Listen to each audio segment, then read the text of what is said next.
dinner. Guys, તો four tonight dinner આજે મને પાસ્તા બનાવવાનું છે. તો મને એમ થયું કે let me share with this recipe with you guys. So એની માટે મેં છે ને પેની પાસ્તા લીધા છે બરીલા કંપનીના. તો એને મેં પેકેટની અકોર્ડિંગ એને લાઈક બોઇલ કરી લીધા. પાણી મૂકી બોઇલ પાણી આવ્યું એટલે એને પાસ્તા મૂકી અને સહેજ 1 ટેબલ સ્પૂન ઓઇલ મૂકી દીધું, મીઠું મૂકી દીધું, એને બોઇલ કરી અને પાણીને મેં ડ્રેન આઉટ કરી લીધું છે. તો આવી રીતે ડ્રેન આઉટ થઈ ગયું છે પાણી.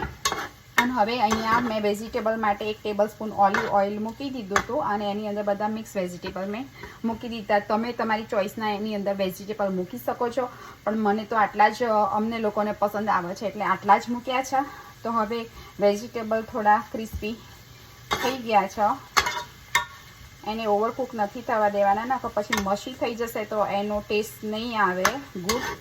તો હવે એની અંદર હું છે ને થોડો આ સ્ટોર બોટ સોસ છે તો એ મૂકી દઈશ. એ ટમેટો અને બેઝિલનો સોસ છે તો એને યુઝ કરીશ હું.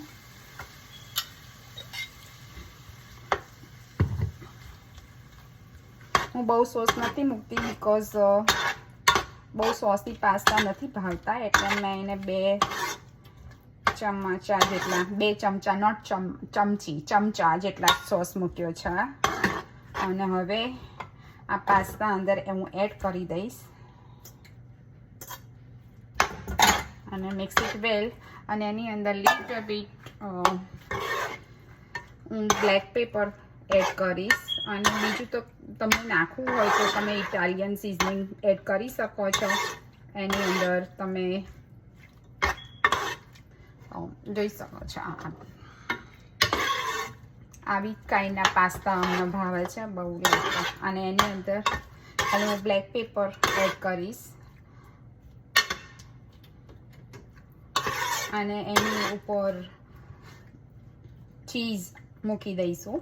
જ્યારે સર્વિંગ કરશું ત્યારે એની ઉપર લીધે ચીઝ કરી દઈશું એડ. તો આ એકદમ ઇન્સ્ટન્ટ પાસ્તા રેડી થઈ ગયા છે. Homemade instant pasta ready.